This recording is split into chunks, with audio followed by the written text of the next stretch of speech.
Assalamu alaikum. Welcome to my YouTube channel, and in today's class we are starting the second branch of tenses, continuous. और आज की class में हम पढ़ेंगे present continuous. So students, class शुरू करने से पहले अगर अभी तक आप लोगों ने मेरे चैनल को सब्सक्राइब नहीं किया तो प्लीज़ सब्सक्राइब के बटन पर क्लिक कर दें। अगर आपको मेरी वीडियोस पसंद आ रही हैं और अगर आप इनसे कुछ सीख रहे हैं तो प्लीज़ लाइक एंड शेयर के बटन पर क्लिक कीजिए। और अगर आपको कोई कन्फ्यूजन हो रहा है, कोई मसला हो रहा है, तो आप लोग कमेंट्स बॉक्स में जाके कमेंट्स कर सकते हैं। ठीक है, तो चलें गाइस, स्टार्ट करते हैं हमारी आज की क्लास। सो स्टूडेंट्स, हमारा आज का जो सेकंड ब्रांच है वो है कंटिन्यूस, और आज हम बात करने जा रहे हैं प्रेजेंट कंटिन्यूस की। प्रेजेंट का मतलब होता है मौजूदा वक्त, कंटिन्यूस मीन जारी, मीन टू से कि ऐसे सेंटेंसेस या ऐसे जुमले जिनमें मौजूदा वक्त में कोई काम जारी है, यानी कि कोई काम इस वक्त हो रहा है, वो काम अभी खत्म नहीं हुआ बल्कि वो काम अभी जारी है। ठीक है, तो जितने भी इस तरह के सेंटेंसेस होंगे जिसमें कोई काम जारी है वो प्रेजेंट कंटिन्यूस कहलाएगा। अच्छा, अब उर्दू में इसकी पहचान क्या होती है? उर्दू जुमलों के आखिर में रहा है, रही है, रहे हैं वगैरह आता है।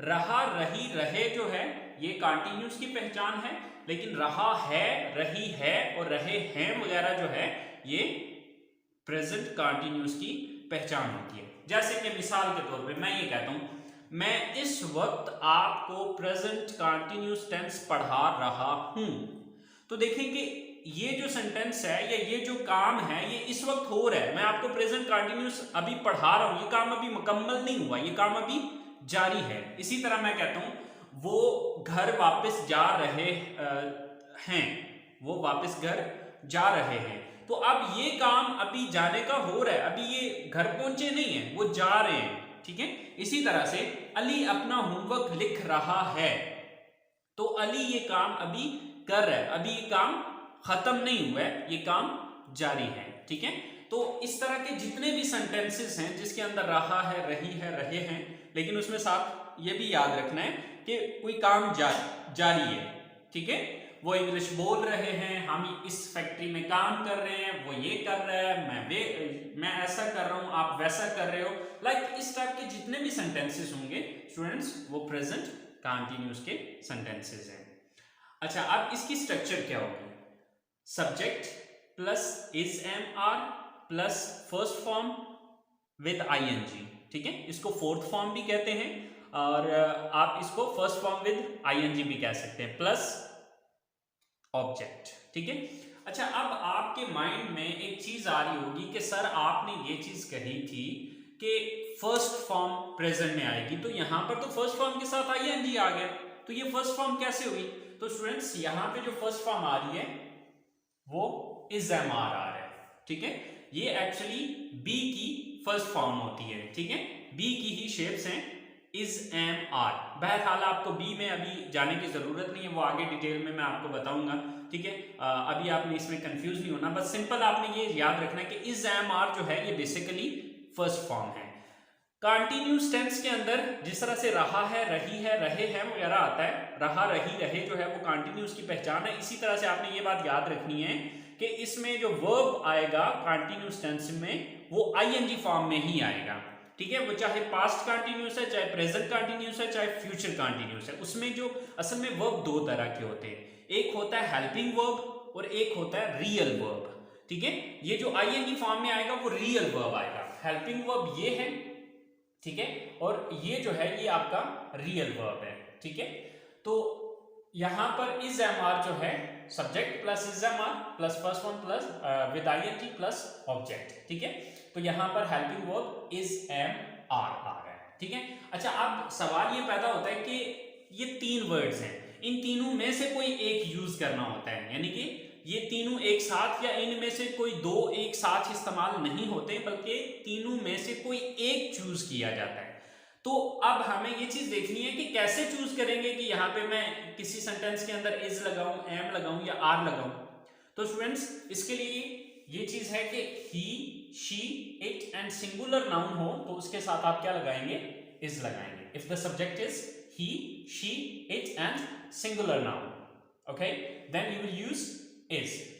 If the subject is I, अगर आपका subject जो है वो I है तो I के साथ हमेशा am आएगा. ठीक है. अच्छा, अब अगर आपका subject we, you, they and plural noun, यानी कि अगर आपका सब्जेक्ट we है, you है, they है या फिर प्लूरल नाउन यानी कि दो या दो से ज्यादा नाम है, तो फिर उस सूरत में आप आर का यूज करेंगे. ठीक है. सो आई होप सो आपको ये चीज समझ में आ गई होगी. If the subject is he, she, it and singular noun, then you will use is. If the subject is I, then you will use am. And if the subject is we, you, they and plural noun, then you will use are. Okay. So let's make some sentences and let's convert them into English. So students, हमारे पास सबसे पहला sentence है वो cricket खेल रहे हैं. So subject कौन है यहां पर? they, यानी कि वो ज्यादा है. they. अब they के साथ is नहीं आएगा, am नहीं आएगा, बल्कि they के साथ are आएगा. they are, क्योंकि इन तीनों में से कोई एक चूज करना है. We have to choose one, right? Then first form of the verb with ing. So what is the verb here? खेलना, right? So what is the English of खेलना? It's play. And with first form we have to increase ing. So it will become playing. They are playing. So what are they playing? What is the object here? क्या चीज कर रहे हैं वो? क्या खेल रहे हैं? Cricket. So cricket. They are playing cricket. वो क्रिकेट खेल रहे हैं. सेकेंड सेंटेंस है हमारे पास, आलिया अपनी क्लास के लिए तैयार हो रही है. Write. So who is the subject here? Here Alia. So Alia. So with single name or with singular noun we use is. Alia is. So what is the verb here? Verb क्या है यहाँ पे? So it's तैयार होना. So तैयार होना, get ready. So with get we have to increase ing. Getting ready. Alia is getting ready. Alia is getting ready. So object क्या है? किस चीज के लिए तैयार हो रही है? अपनी क्लास के लिए. Her class. So Alia is getting ready for her class. Alia is getting ready for her class. यानी कि for के लिए, क्लास के लिए, for her class. So Alia is getting ready for her class. Alia अपनी class के लिए तैयार हो रही है. लास्ट सेंटेंस है हमारे पास, आसिम और आमिर अपना वक्त जाया कर रहे हैं. So who is the subject here? Asim और Aamir. Asim and Amir. Asim and Amir. So here which helping verb we will use here? So this is the plural noun, we will use here are. ये क्या था? आसिम और आमिर चूंकि दो नाम आ गए थे तो दो नाम के साथ इज नहीं आएगा, क्योंकि ये प्लूरल नाउन है. तो प्लूरल नाउन के साथ हमने क्या समझा था कि यहां पर हम आर का यूज करेंगे. So Asim and Aamir are. So what is the verb here? जाया करना, wasting. So Asim and Amir are wasting. क्या जाया कर रहे हैं? अपना वक्त. Their time. Asim and Amir are wasting their time. कि आसिम और आमिर अपना वक्त जाया कर रहे हैं. So students, this is your positive of present continuous. Okay, these are the positive sentences of present continuous tense. I hope so you have understood it. But if you have any confusion so please आप लोग comments box में जाके comments कीजिए, इंशाल्लाह मैं आपके confusion को clear कर दूंगा। राइट, तो अब हम बात करते हैं इसके नेगेटिव सेंटेंसेस की। तो नेगेटिव सेंटेंसेस इसके कोई मुश्किल नहीं है, बहुत सिंपल है, बहुत इजी है।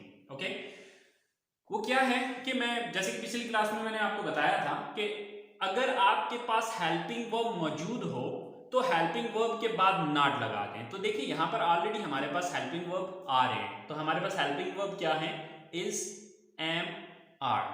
तो इज एम आर के बाद हम क्या लगा देंगे, नॉट लगा देंगे सिंपल, और ये आपका नेगेटिव बन जाएगा। तो चले आए देखते हैं इसके negatives. So students, negative sentences के अंदर हमने करना क्या है, we have to just put not after helping verbs.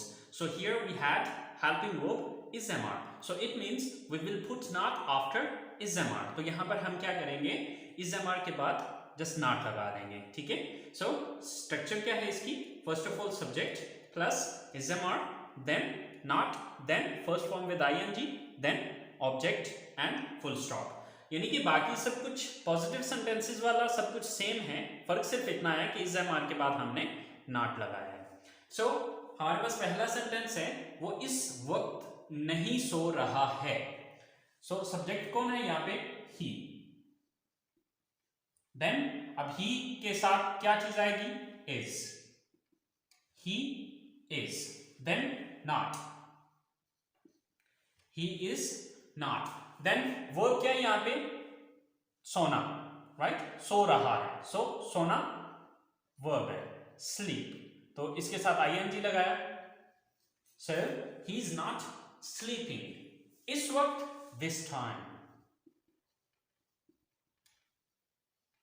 so he is not sleeping this time, वो इस वक्त नहीं सो रहा है।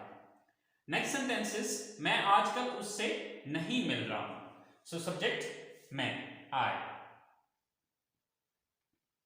then with I we use am, I am, then not, I am not, verb मिलना, मुलाकात करना, meet, so with ing it's meeting, so I'm not meeting, किससे नहीं मिलता हूं, उससे, यानी कि वो एक लड़का है, him, I'm not meeting him, मैं उससे नहीं मिल रहा हूं आजकल, these days, so I'm not meeting him these days, मैं आजकल उससे नहीं मिल रहा हूं। लास्ट सेंटेंस है हमारे पास, हम उसके साथ काम नहीं कर रहे हैं, so सब्जेक्ट हम, we, then are, we are, then not, we are not, what is the verb here, काम करना, work, so with ing it's working, we are not working, उसके साथ with him,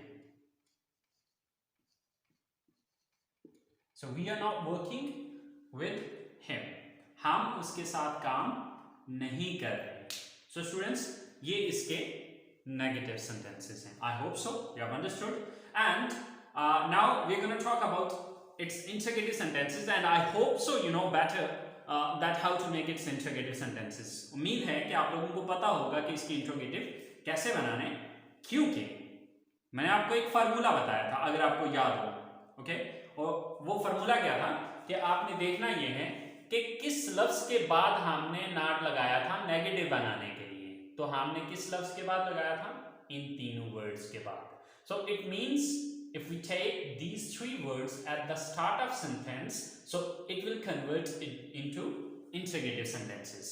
तो अब ये क्या हो जाएगा, अगर हम इस एम आर को उठा के यहाँ पर लगा देते हैं और नॉट को खत्म कर देते हैं तो ये हमारा इंट्रोगेटिव सेंटेंस बन जाएगा। तो चलिए देखते हैं हमारे इंट्रोगेटिव सेंटेंसेस को। स्टूडेंट्स, तो ये है हमारे इंट्रोगेटिव सेंटेंसेस की स्ट्रक्चर। जैसे कि पीछे मैं बता चुका हूँ कि हेल्पिंग वर्ब्स को उठा के हमने सेंटेंस के शुरू में ले आना है, तो वो हमारे इंट्रोगेटिव सेंटेंसेस बन जाएंगे। सो यहाँ पर is am are plus subject plus first form with ing plus object and at the end there is a question mark. So हमारे पास पहला सेंटेंस है, क्या वो अपना होमवर्क लिख रही है. First of all subject helping verb is am are में से, तो चूंकि सब्जेक्ट है हमारे पास शी, तो शी के साथ इज आता है तो सबसे पहले इज लगेगा. देन सब्जेक्ट कौन है, she, is she. Then verb क्या है, यहाँ पे काम कौन सा कर रही है, वो लिख रही है. सो लिखना की इंग्लिश है write. So with ing it's writing. Is she writing. सो क्या लिख रही है, अपना homework, her homework. Is she writing her homework, क्या वो अपना होमवर्क लिख रही है. सेकंड सेंटेंस है हमारे पास, क्या बच्चे आपको तंग कर रहे हैं. सो बच्चे, क्योंकि बच्चे ज्यादा हैं, प्लूरल हैं, तो आप उसके लिए हम क्या लगाएंगे, आर लगाएंगे. और द चिल्ड्रन, और द चिल्ड्रन. अच्छा, अब आप ज्यादातर स्टूडेंट्स दा में कंफ्यूज हो जाते हैं. स्टूडेंट्स, ये एक्चुअली पार्ट्स ऑफ स्पीच में एक आर्टिकल होता है, पार्ट ऑफ स्पीच, तो वहां पर इसकी मैं एक्चुअली ये थोड़ा सा एडवांस लेवल पे जाके आपको मैं समझाऊंगा कि दा को यहाँ पर मैंने क्यों यूज किया था. ठीक है, दा का कोई मीनिंग नहीं होता, ठीक है, लेकिन ये कुछ स्पेसिफिक नाउन्स के साथ यूज किया जाता है. बट इसके कितने रूल हैं और इनको किस तरह से यूज किया जाता है, ये चीजें मैं इंशाल्लाह आपको नेक्स्ट जब एडवांस लेवल पे थोड़ा पहुंचेंगे. अभी फिर वक्त हम बेसिक लेवल को कवर कर रहे हैं, तो पहले बेसिक लेवल की चीजें कवर कर रहे हैं, उसके बाद फिर मैं आपको इंशाल्लाह इन चीजों के बारे में भी बताऊंगा कि यहाँ पे दा कैसे आए, या किस जगह पे दा लगाना है, कहाँ पे आ लगाना है, कहाँ पर एन लगाना है. लाइक इस टाइप की जो चीजें हैं ये फिर थोड़ा सा एडवांस लेवल पे चल के, लेकिन अभी फिर वक्त आप बेसिक लेवल की चीजों को कवर करें तो इंशाल्लाह आगे ये चीजें भी मैं बताऊंगा. अगर आप अपनी तरफ से जैसे इतना भी यूज करते हैं दैट्स ऑल राइट, चल जाएगा. ठीक है, लेकिन ये है कि यहाँ पर दा लगाना है. बट अगर ना भी लगे, अगर आपने नहीं भी लगाया तो कोई बात नहीं है, इट्स ओके, चल जाएगा. सो आर द चिल्ड्रन, अब वर्ब क्या है यहाँ पे, तंग करना, right, disturb.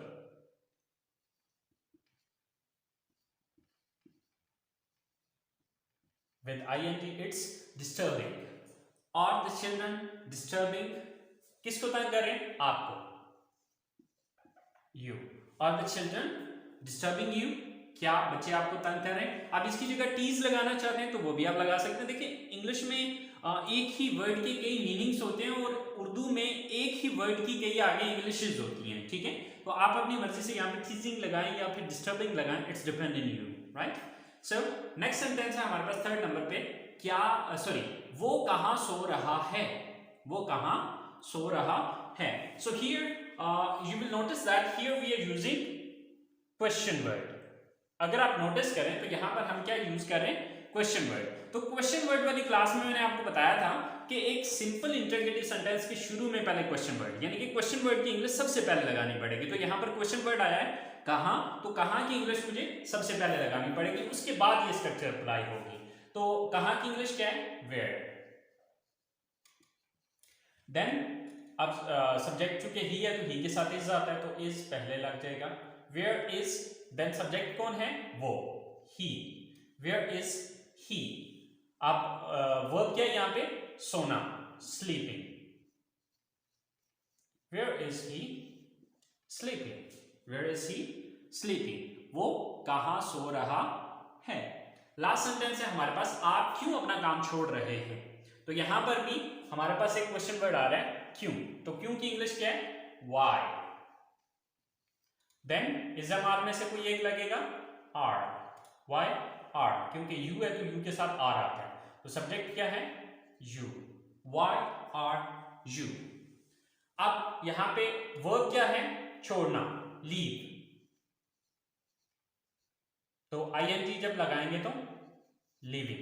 why are you leaving? why are you leaving? अपना काम, your, sorry,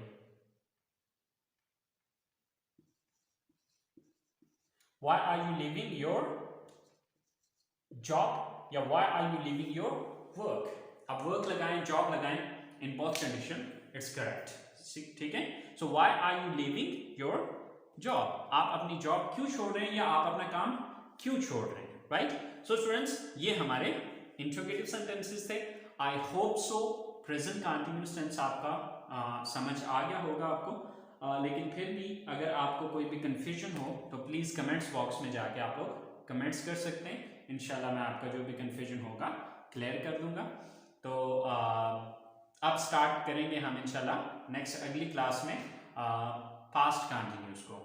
बट अगर आपको प्रेजेंट कंटिन्यूस की समझ आ गई है तो पास्ट कंटिन्यूस और फ्यूचर कंटिन्यूस आपको कोई प्रॉब्लम नहीं करेगा, ये आपके लिए कोई मसला नहीं है। वही रूल अप्लाई होगा first form, second form and first form with will, ठीक है। बहरहाल ये चीज़ आप कल डिस्कस करेंगे। तो अगली क्लास तक के लिए इजाज़त दीजिए, दुआ में याद रखिएगा। अल्लाह हाफिज़।